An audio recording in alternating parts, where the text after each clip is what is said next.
अमित शाह ने कर दिया ऐसा इंतजाम, ना कोई आपका फोन हैक कर पाएगा, न लैपटॉप में सेंध लगा पाएगा। जैसे नेताओं की सुरक्षा करते हैं सबसे ट्रेंड अधिकारी, वैसे ही हैं 140 करोड़ हिंदुस्तानियों की सुरक्षा की तैयारी। जब मोदी का ट्विटर हुआ था है, तभी शाह ने ली थी शपथ, जिसे बुलाना है बुलाओ, पर साइबर सुरक्षा बढ़ाओ। हिंदुस्तान में हर सेकंड 120 लोगों के ऑनलाइन अकाउंट में सेंधमारी होती है। आपका Facebook, YouTube, Gmail, Instagram, Twitter और ना जाने कितने तरह के ऐप कब कौन हैक कर लेगा पता नहीं होगा। हर मिनट में 761 ऐसे डिजिटल डिवाइस को टारगेट किया जाता है। क्या पता उसमें आपके फोन या फिर लैपटॉप का नंबर कब आ जाए। यहां तक कि प्रधानमंत्री के ट्विटर अकाउंट को भी अब इन लोगों ने नहीं छोड़ा है। 12 दिसंबर 2021 की रात 2:21 पर पीएम मोदी के ट्विटर अकाउंट से ये तक ट्वीट कर दिया गया कि केंद्र ने बिटकॉइन को मंजूरी दे दी है। आनंद फानन में अकाउंट रिस्टोर हुआ। मोदी ने मीटिंग बुलाई और व्यवस्था दुरुस्त करने का आदेश दिया। उसके बाद केंद्रीय गृह मंत्री अमित शाह ने शपथ ली कि चाहे कुछ भी करना पड़े, पीएम के साथ में जो हुआ है वो किसी एएम यानी कि आम आदमी के साथ भी नहीं होने देंगे। ये बात इसलिए चौंकाने वाली थी क्योंकि साइबर सुरक्षा को लेकर सरकार पहले से ही कई बड़े काम कर चुकी थी। जो सबसे मुश्किल टास्क है, क्योंकि इसमें आप सामने वाले को देख नहीं सकते हैं। उसका सिर्फ एक आईपी एड्रेस जांच एजेंसियों के पास में होता है, वो भी फर्जी हो सकता है। इसलिए सरकार ने इसके लिए बाकायदा सिस्टम स्थापित किया है। साल 2017 में CIS यानी कि साइबर और सूचना सुरक्षा विभाग का गठन कर दिया। अमित शाह ने साल 2020 में भारतीय साइबर अपराध समन्वय केंद्र I4C को लॉन्च किया था, जिसने 4.3 लाख लोगों के 11.27 करोड़ रुपए साइबर ठगों से बचाए थे।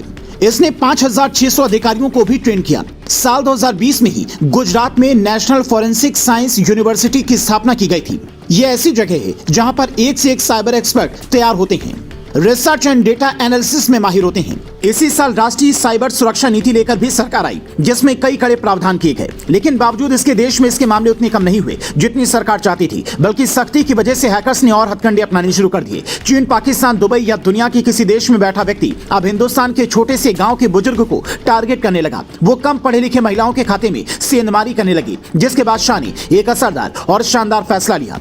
हर किसी के लिए साइबर हेल्पलाइन नंबर 19310 जारी किया। पहले ये नंबर 155260 था, जिसे ऐसा अपग्रेड किया गया कि शिकायत दर्ज करवाने में ज्यादा दिक्कत ना हो।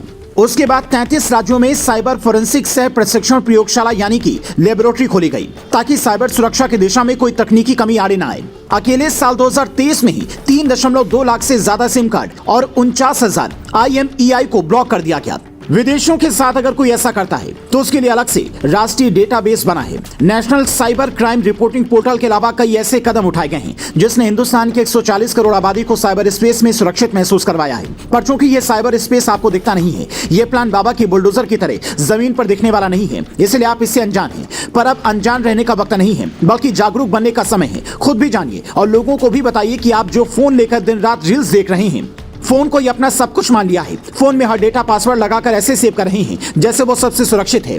उसे एक्स्ट्रा सेफ मत समझिए। सरकार अपने स्तर पर इंतजाम कर रही है, साइबर एक्सपर्ट बुला रही है और उन्हीं एक्सपर्ट की टीम 140 करोड़ हिंदुस्तानियों के साइबर सुरक्षा का जिम्मा संभाल रही है, जिसके जिम्मे देश के नागरिकों की हर उस जानकारी को सुरक्षित रखना है जो सरकार के सिस्टम में सेव है, चाहे वो आधार वाला फिंगरप्रिंट हो या फिर पासपोर्ट वाली फोटो।